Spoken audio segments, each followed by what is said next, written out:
Finally, we meet. Yes, no kidding. I've been enjoying your project and the series. Oh yeah, it's a treasure. Really, it's a treasure trove.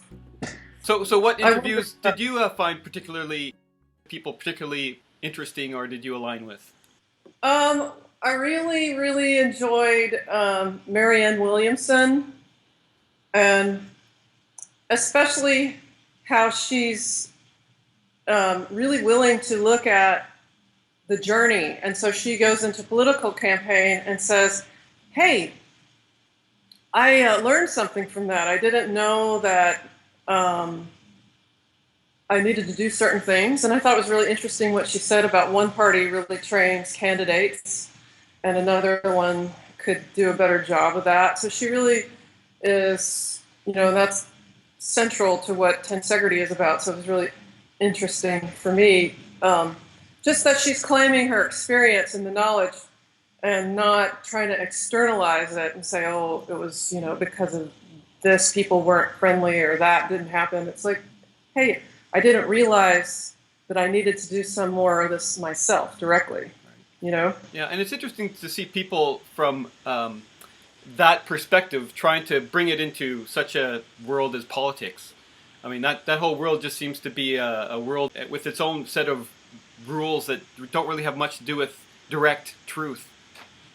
Yeah, well, and we could get into what is truth also. Yeah, direct truth. I don't think that was an ending with Marianne Williamson. I have a feeling it was a beginning. She said, even if I'm not the candidate, right, I'm going to support other candidates. And it just was a beginning of a new, to me, that's a new time. When you have someone like that who's running for office. She was really close. I would have, I could have had the pleasure to vote for her, but she's one district away from my voter registration. But I saw, locally that campaign, and it was very exciting. I really enjoyed Bruce Lipton also. Just his absolute joy about what he's sharing, and also there's so much richness, and our biology is such a vast, intelligent, right, and mystery also, and the biology of belief. I mean, it's really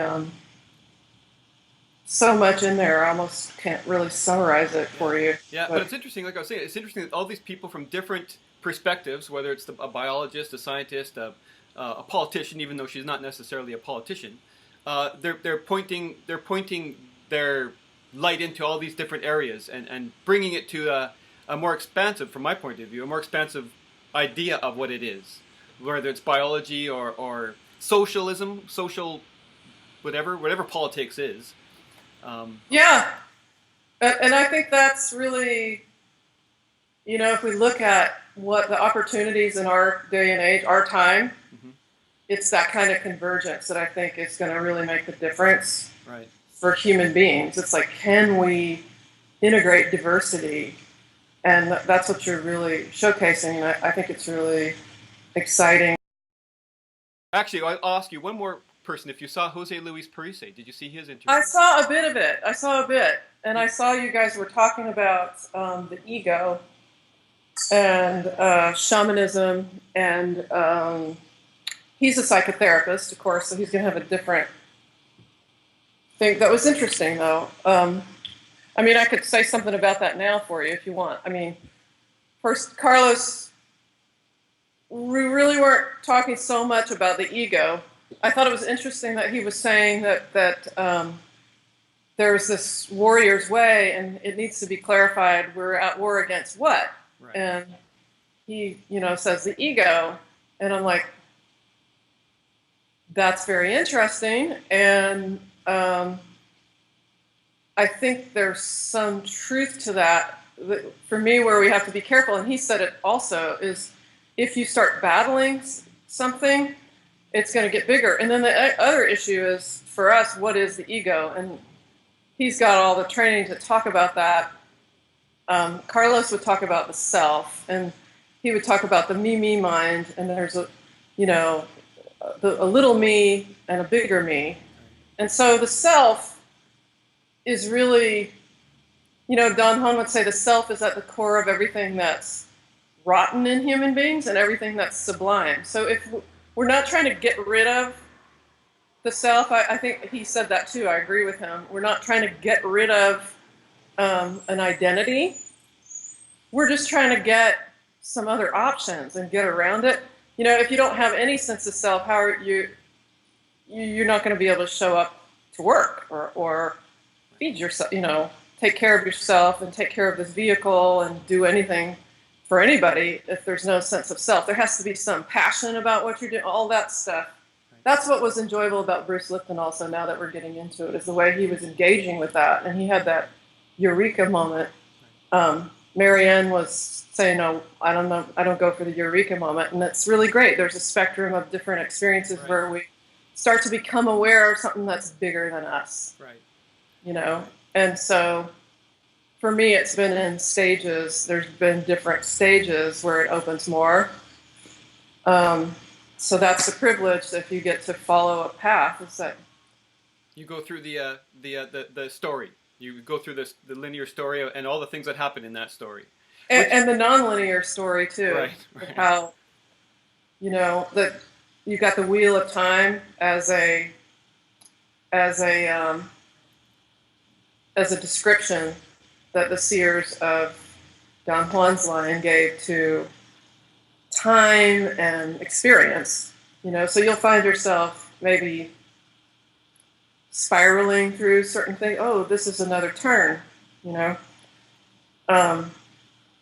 wherever you are seems like it's infinite, because in that realm it goes on forever. But if you can shift to another layer of that wheel, that always has been and will be, and so on and so forth. That's infinite too. So, well, let's get started, and we'll cover all these things in a more in a more direct fashion, perhaps. So, the first question, as you may have guessed, is how would you describe the state of the world today? The state of the world. In order to describe that, I want to talk about fear, and I'm going to talk about this tradition has something we talk about, dreaming, the art of dreaming. And one of the key premises is the art of dreaming is the art of attention. And so dreaming is a very active process of how do we engage our attention. And if our attention is going to fear, then we could be doing something that you could even call nightmaring. We're not really dreaming. If it's all fear, fear, fear, you read the news and you're seeing all these things that can create anxiety. What happens to the nervous system? We get into we can get into sympathetic overstimulation, overstimulation of that aspect of the autonomic nervous system. What happens to our gut if we're really focused on fear all the time? Well, the gut gets tight. We'll tighten up. We'll start to get into these very defensive postures and positions. And the premise of this lineage is that what you embody is also directly related to what you perceive. So if I'm doing this and I'm getting into fear, and it could be a subtle version, then I'm not really able to access the heart very easily. I mean, you could see just on a physical level, we're cutting off the link between the gut that has this, all this gut feeling, gut sense, this, and okay, forget about the heart when you're in that position. So if I can just literally on a physical level lift the sternum, get connected, if I'm sitting in the sitting position where it's easier to crunch down and disconnect, okay, how can I be in this position that we spend so much time in our day-to-day and allow that flow of this kind of older intelligence of the gut, an older nervous system, and the rest of my being, including the heart. Then I can start to relate. So the state of the world, the world it's a really big thing, but we can talk about one aspect is maybe we emphasize the fear too much, and we could emphasize love, we could emphasize joy, we could emphasize learning, we could emphasize sharing. There's so much more, we have, that's, Carlos Castaneda wrote about the art of dreaming, and the culmination of that description, he's coming to love is the highest form of intelligence. It's Carol Teagues that's saying that, his colleague. Don Juan taught him to move with fear. Fear is what really gets the student to be motivated and to move and to shift and to change and to stay on the path.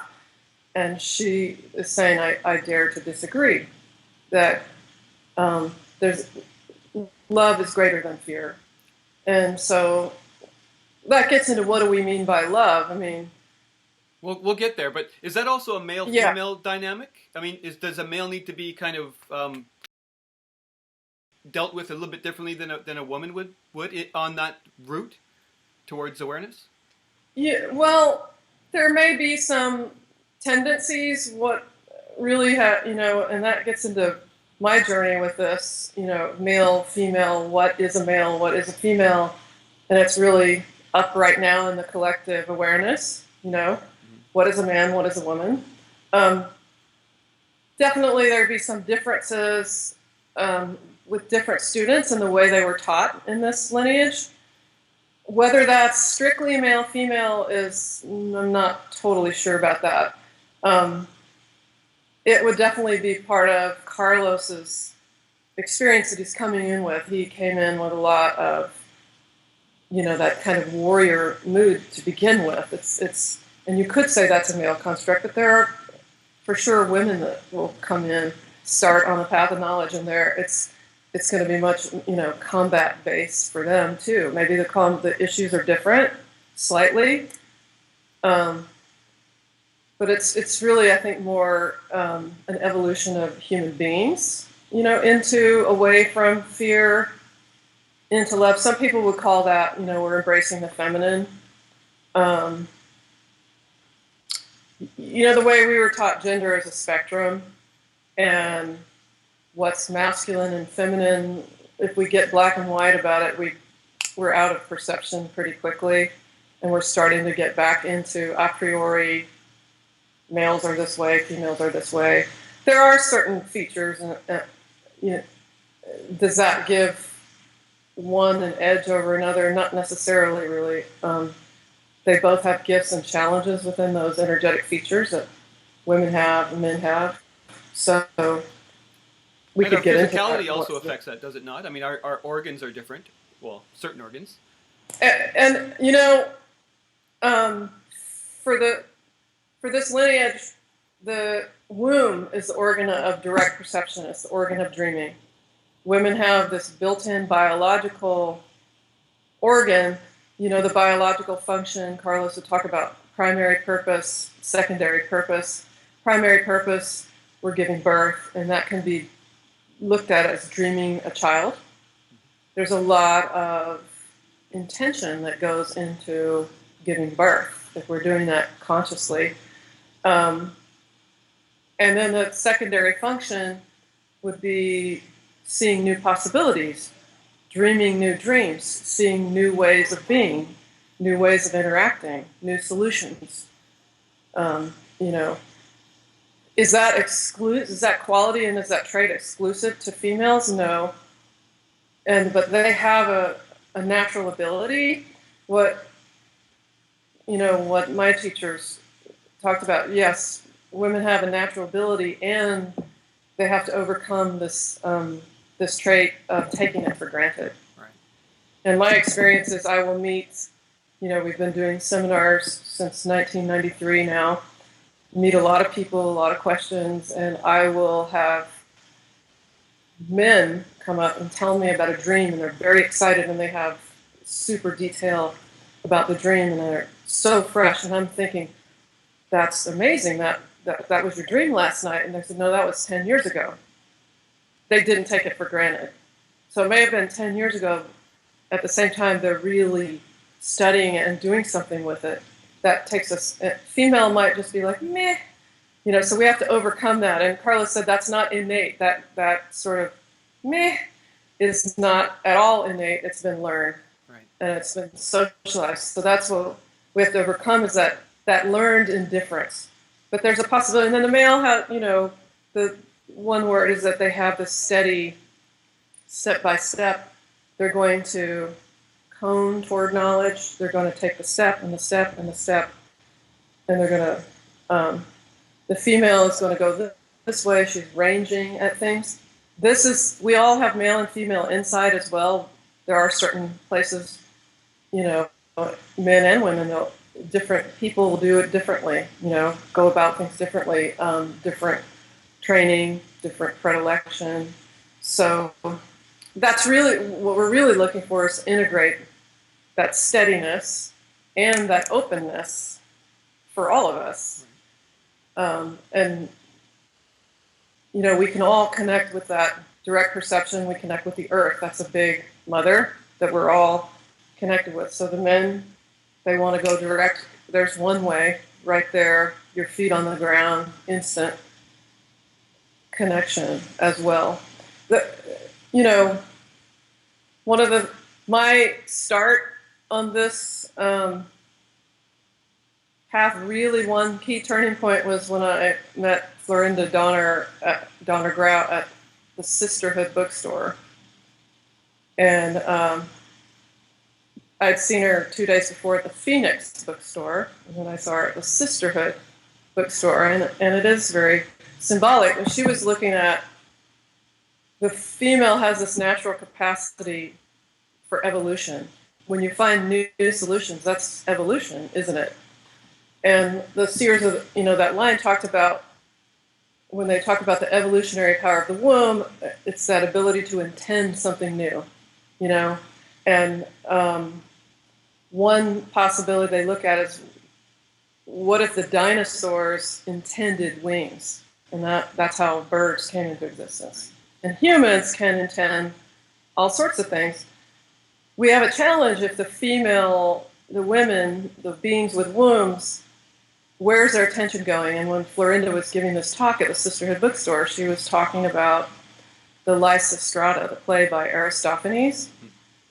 And she said that that's the play where the Spartan women say, all right, you men want to go to war, fine, but we're not going to sleep with you. And that's supposed to be a comedy. It's supposed to be a joke. And Florinda said, yeah, maybe it's funny, but it's not really a joke, because the women, up to, for a very long time, were giving all their vital energy. She would say, it's going to John. Does John look at me? Did John call me? Does John like my outfit? Right. And there's certainly a place to interplay, right? I mean, we don't have a species if we don't have a beautiful interaction between male and female, but we need a balance, and we need to let the female voice be present just on its not on its own. It's not going to work isolated. Neither gender is going to work in isolation, right? If we're all just steady eddies and there's no innovation, we're not going to get anywhere. And if there's only, look at that new thing, and look at that new thing, and look at that new thing, and no development, we're not getting anywhere either. Right. And again, all of us have both of those qualities, tendencies. So let's go back to something first you said, which is about fear. And it's there's kind of an order to my question, just because it seems to me that conflict seems to be everything. The first question always leads to that we're a conflicted being. Internally, which is reflected in our external world, obviously. Now, what I always ask as well is do you see does your tradition say that conflict is actually a part of our evolutionary process? Is that a necessary part of our growth? I think the whole point is learning. So however we're going to get there, and sometimes it seems to be through struggle. Is that necessary? No, it's not necessary. I don't know anybody who's lived without any struggles. There is an inner struggle, and I think that inner struggle has to do with what,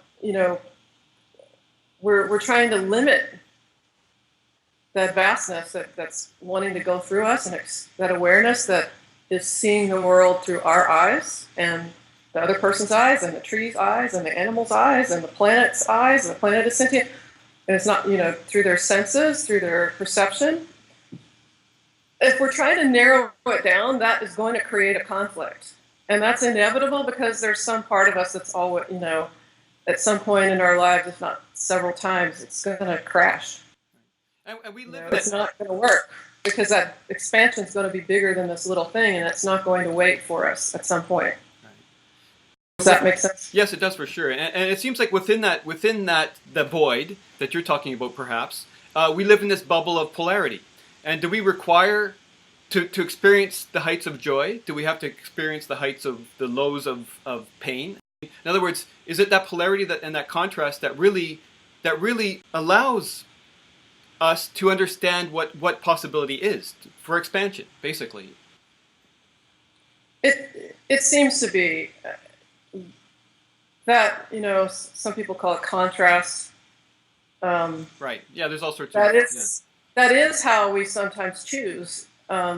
It's also, if you're looking at awareness and aligning with the greater consciousness that you have, which this lineage would call the energy body or the energy being, if you are disconnected from that, that can teach you also, okay, that pain that you're going to feel will make you even be more determined. And sometimes for some of us, that's what's necessary. Some people have to hit the wall.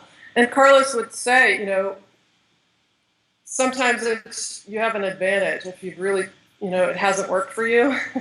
You come to a point in your life and there's failure. Failure is a great teacher. Does it mean that we consciously aim for failure? Of course not. He's like, hey, let's aim to succeed. Why not? But whether you succeed or you fail, you learn. You be humbled, by the success or be enhanced by the defeat. That's what was so inspiring to hear, Marianne Williamson talking about what she learned in a political campaign. So sometimes he would say he'd meet a lot of people, and the people that had really maybe hit the wall, there could be an advantage. Sometimes that's not enough either to stop us from the momentum of the small me, the fear. They're out to get me. They're not acknowledging me or whatever, one's particular brand is. Sometimes that is the great shift. It's like, hey, this really didn't work. I tried it my way. It didn't work. So then you're a little more open, or maybe a lot more open, depending, on the awareness, the experience. The willingness. The small me, is that what Don Juan or Carlos would have described as the flyers? Is everything that we experience just an influence of the infinite on us? Would you say that we're all fractals of that very thing that we're talking about? When you say fractals, we are extensions of that, and I also like to look at it as holographic. That we maybe we don't contain all parts of it, but we're connected to all of it. Right. And so Carlos debated about whether to really publish about what, Don Juan called the flyers or the voladores. That's an external, those are inorganic beings, meaning they don't have a physical body, physical form, but they have awareness. So they're these, and he would say, they'll feed on our awareness. If we're not using it, then they'll, feed on us, and that can create a lot of fear. That's the challenge, and be counterproductive. So we could go back into the fear.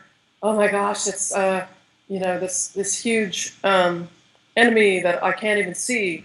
And the real point was, he would say the deterrent to those beings is what he would call discipline. And discipline for him and for Don Juan, for our teachers, he described as the art of feeling awe.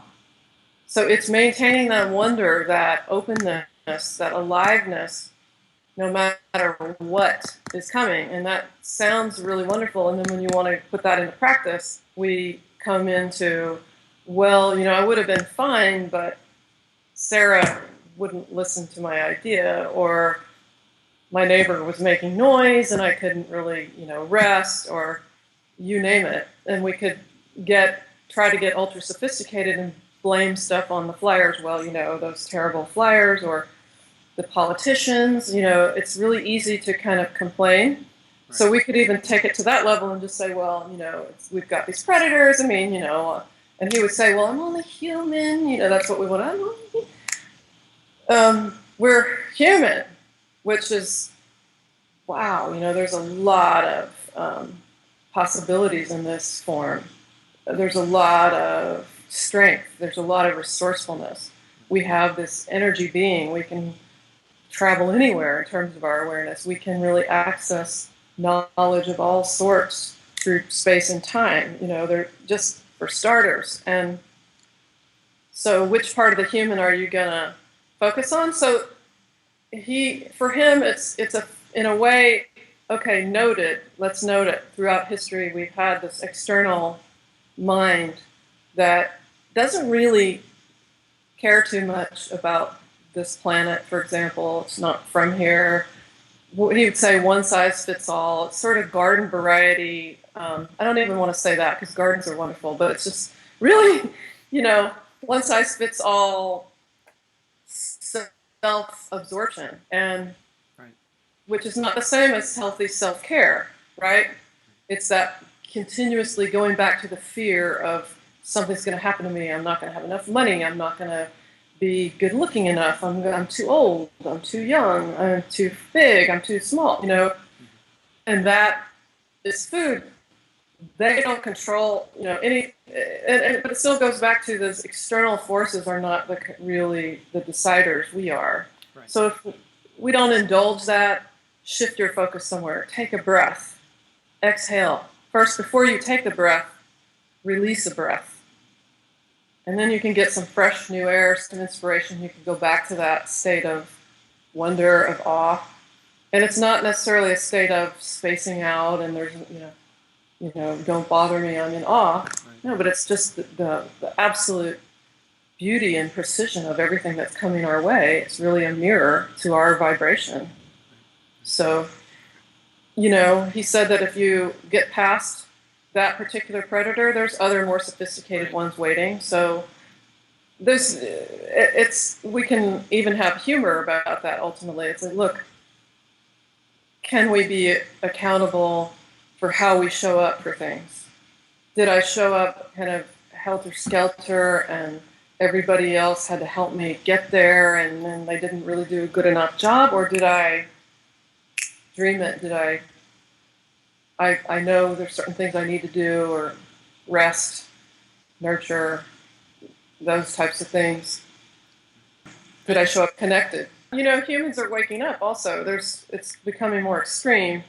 Some people are getting past that program of let's be in fear and blame and all that. There's a rising consensus to go away from it and get out of that.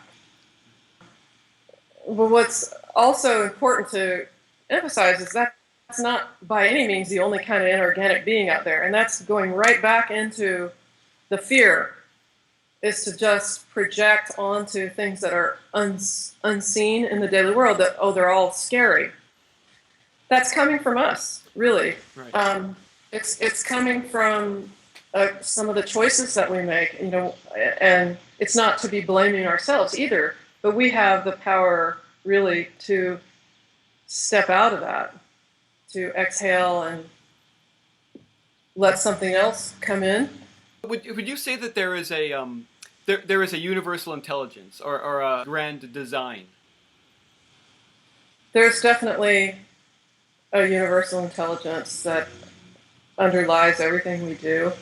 They're called it, it's many names for it in this lineage. One is the intent of infinity, something that connects to everything in the universe, and it's expanding. So the universe, infinity is not, we call it infinity, but it's not complete. It's as we expand our awareness, we meaning sentient beings, organic and inorganic, really, if we want to go there, it expands. so we're extensions of it, and the you know that might seem to be a question of belief, but for this lineage, it's a question of practicality. Carlos would say, "Don't take my word; find out for yourself. See what happens if you consciously call intent, and notice what comes. What comes." And it's astounding for me. And it can be something really simple. It can be the parking space or the birthday gift for your niece or your nephew. That, okay, I'm going to pause, take a breath. I really want to find the perfect or something that will really speak to their heart, and get out of the way. And then you'll get an impulse. We'll call your sister. She knows what they want. Or go over here. Go to that library there. Or you'll find, you'll start getting impulses. Or someone will just call you up and start talking about this science kit that you didn't know about. Just something that simple. Where's that coming from? For this tradition, it's you connected your energy body, which is like another. You have a luminous sphere that surrounds and goes through this body, and then you have another smaller, compact one they call the energy body. And that energy body, it's a great scout. You can, go ahead and find things for if you ask, because it can connect to everything else. So it can connect to that greater intelligence directly. What are the steps for a person that's not got someone to tap them on their shoulder and to move their assemblage point to see it all in an instant? What's the steps from your point of view to get that all in alignment, to get the energy body working? It's interesting that you mentioned the tap on the back, because especially when we first started teaching workshops, people would say, "Hey, but you have someone to tap you on the back," and actually we didn't. Carlos did. But that was Don Juan's time, and it was his way. He was like, "I don't have that much time. I don't know how much time exactly I have, but I don't have too much." And he had to kind of put the knowledge of his whole lineage into these students in a short time. And he said the lineage ended with them. There's no, leader and party, and someone's going to tap you on the back. They decided to just open it out, and the keys that they brought out are the practices, the tensegrity practices, like the magical passes as one. Those are designed to help us, first and foremost, shift the breath. Again, it goes back to the breath. Our orientation to the world is really tied into our breath. And if we're bracing in fear, we're not breathing very well, of course. And so that's a first step. Can you practice? It helps tune your energy fields. It also helps to just get the lymph flowing in the body. We don't have, we have all this water flow that should be happening, but a lot of times we've stopped it because we're sitting, or we're maybe eating things that for us personally don't really jibe, or we're thinking kind of stagnant thoughts. This is one unit. It's not separate. What we think is what we embody, really. And so they go together. So if we can shift, we'll have practices of you're mapping the body, waking up these centers that are physical centers, but they also correspond to energetic nexuses that get the energy flowing in the whole body, in the whole luminous body. That opens us up. Now the energy is more available for some other possibilities rather than fighting other people, thinking that if I could just win my battle against, John or Susan, I'm going to be free. It's not really where the battle is, so we can get into that. But that's where the practice they call the recapitulation or the life review comes in. Okay, now I have a little energy. What am I going to do with it? A little more energy means I could have a little more concentration on what I'm doing in day-to-day. And it starts with what I'm embodying. How do I physically enter the scene? Am I shuffling in? And, if I go to come to the meeting, that's energetically, this is conflict right here. Somebody else is talking, it's like, we're in battle already, and that's really a waste of energy. We're misaligned. It's, you hear those stories about judgment. We're judging the other person, and it's like, who is it really affecting? It's ultimately affecting our alignment, our dreams, our ability to be of service, to live a higher purpose. So those practices, the tensegrity movement, the self-review, silence, those two can also help you get into silence. Dreaming, which means that we're looking for openings in our conscious waking awareness, and also at night when we go to sleep. How do we enter sleep? Can we do it in a way that we can actually recognize I'm dreaming? So these dogs that are chasing me, I could turn and just let them know, back off, or this really interesting text that I'm reading, maybe I'll write it down when I wake up, because we always think we're going to remember, but if we're conscious that we're dreaming, you might pay extra attention, and you have a better chance to remember, or it's endless. But those are the main practices. Decision is another part, and that's what Carlos said. He said, it's not in my nature, it's not the way he did things to push your back and move your point of orientation. Right. He's like, it's your decision. You have to decide that's what you want to shift, and these practices, you can do it, and you consistently over time a little bit. Also, we have the opportunity to practice together. That creates shifts that weren't available in prior times through that means. So they had to maybe do other things, but it was a hermetic, it was secretive. It was a secret tradition. So you didn't have large groups of people practicing together. You didn't have a seminar with several hundred people looking at their life, a specific aspect of their life together. And so another practice that ties all those together is something that he called theater of infinity. It's something that evolved through the lineage. Especially there was in the wall Julian, who was an actor before he got involved with this lineage. Nawal meaning somebody who has a direct contact with the energy body and who has taken up this training, this seer's training, these practices. So theater of infinity ties it all together, where we're looking at what part am I playing? And maybe there's certain roles that we maybe repeat, one or two roles, and really our nature as human beings, our capabilities are playing many, many parts in our lives. So, I have specific parts that I will play. We could get into that, or we could get into that later.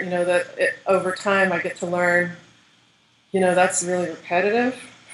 And I'll go to battle to keep trying to play that part, and it's not taking me anywhere. That's what we would call the theater of the finite.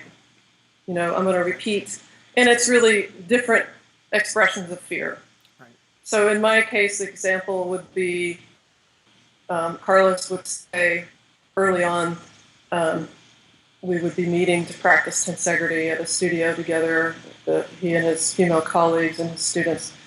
And he would tell the whole room, Nayi thinks she's a genius. And I said, why is he saying this? I don't think I'm a genius. Einstein is a genius. Why is he saying that? I never said I was a genius. And I thought, well, it's just my task somehow to not react to it, not get into it. No, if I really look at it over and it's funny now. I didn't think it was funny then, okay? It's funny now, but it's not totally, gone. I have to be vigilant. But what if I really look at what I carried into the room, I expected to be listened to. And I expected people, and I really thought I was right. And I had pretty much zero doubt in any topic that you bring to me. I could quickly grasp it and have an opinion on it. And that is ultimately, if the goal is expanded awareness, it's an insane stance, you know? So this part of the genius has certain physical postures that go with it. It has certain breath patterns. It has certain inner dialogue that goes with it.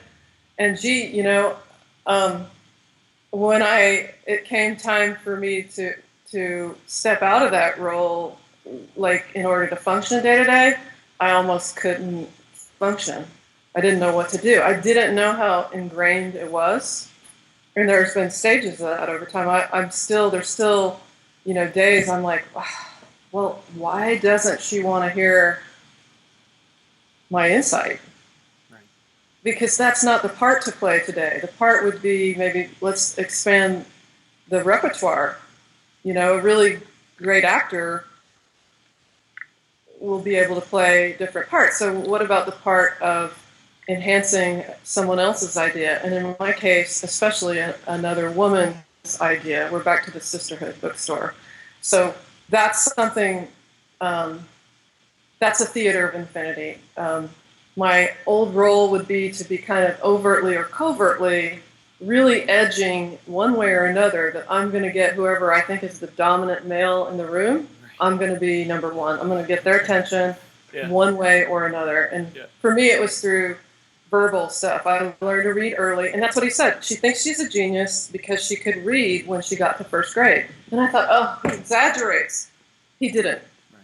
He didn't. And he has a great sense of humor. He wasn't running me down, and he didn't do that. That was not, he wasn't running me down. He just really, if he took you on and he wanted to help you, that he couldn't do a push in the back, but he could reflect to you. Right. You know, he cared enough in that sense to give it a go. Let me give that reflection. It was a real quandary for me because, you know, this is somebody in front of you that by the time I met him, he's a very seasoned, very conscious being. He had more energy than anybody around him. You know, I don't know how old he was or wasn't, and I really don't care. You know, it's not my concern, but he had a ton of energy. He was working on several books. He did, you know, there were 3 books that came out in the last year of his life. I worked with him on those books, and he had a whole garden that he cultivated. He had all people that he was. He didn't call himself a teacher, but for want of a better word, we'll say students. He who knows what else? Okay, I'm just sort of saying. So, and he did it all impeccably with great enjoyment, great flair, great precision. And he would always tell us that too, to have a ball, have a ball. You know, we're going to a seminar and we're teaching for the first time, or it always seemed like the first time because there's always something, whatever the topic is. Yeah, and he would say, have a ball, just enjoy yourself, pink. And he did. So how can we do that? It's just a little step at a time. Being aware, practice some breathing, exhale longer than the inhale, do some breathing magical passes, or tensegrity movement is another name for them, that name inspired by Buckminster Fuller. Look at where we're engaging, it's that tension, which means engagement and release in the body. The movements have you do that. You're engaging and then releasing, and then if you do it enough, the idea is that that's going to transfer to your day-to-day life where you're not going to just try to be on. So that tension and release is what creates the energetic integrity, rather than I'm just going to be engaging, or I'm just going to be totally extreme and be off and not disengaged. No, it's that interplay of exhale, inhale, listen, respond. So is it that contraction that gives you your first clue that you're reacting in a way that's the little self? You know, sometimes it's the contraction. Sometimes I'm not going to be that alert, and I'm going to start getting into a story of how somebody is pressing me, and they are my petty tyrant, which is a great term, the petty tyrant who, that's the term that, Don Juan talked to Carlos about, somebody in your life who drives you to distraction. Right. And that's a really good description, because they'll drive you to distraction from your purpose, from your alignment, from your joy. So the fun part is that, if I start having a story like that, then I get to know, okay, let me check my breath. It's okay.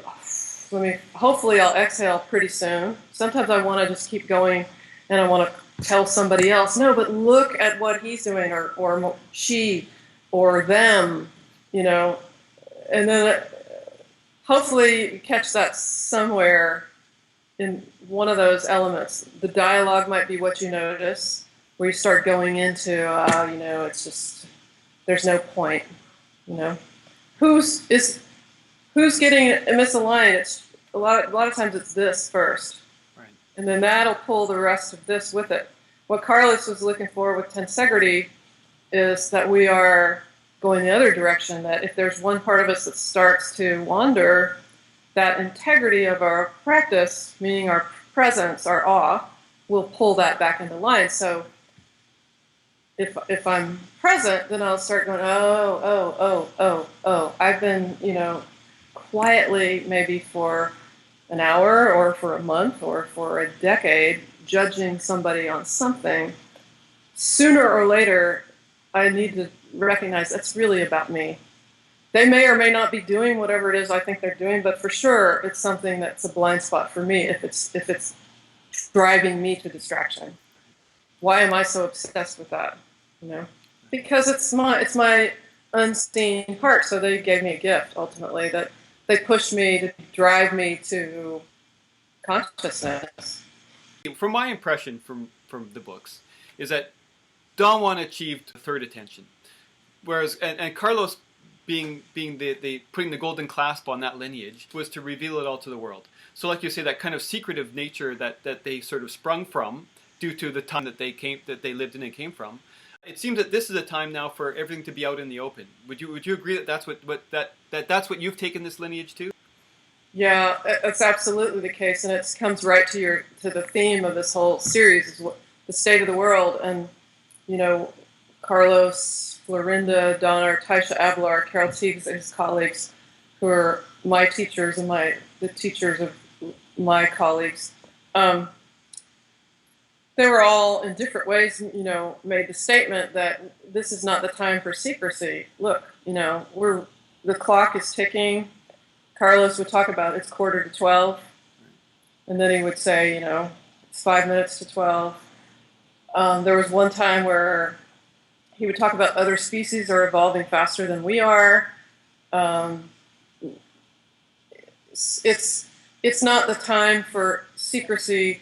It's the time for openness, and if we have some tools that can help humanity, by all means. That was their gift, their gesture, is to bring it out. And so that's how the development of tensegrity came about. Carol Teagues was talking, looking with Carlos and saying, we got to bring out the movements, because people would go and listen to lecture and find it maybe enchanting or exciting or interesting, but no, didn't seem to give them a ground to integrate a new perspective into their daily life. So they find, okay, let's see if movement shifts people. Movement, just moving, we can get into movement and overdo that too. The mind can take that on and let's move till we drop, and I'm going to kick higher than you, and miss the point again. So they take that risk. That's part of what they saw when they brought it out is, okay, but then some people are just going to get fixated on that. But maybe some people catch a little more energy and start to take on the self-awareness that it gives you the chance to do. And it's an awareness of, on a moment-to-moment basis, like you asked, are there moments where you become aware, you've shifted, into a position that's going to be fear-based, the theater of the finite instead of the theater of the infinite. And that's what all this is meant to cultivate, is an awareness, and it's an embodied awareness. Carlos would say it's not really going to work for us if we pretend that we're just trying to be up here or here. That needs to be connected with here, and maybe the spokesperson for this rather than the other way around. So.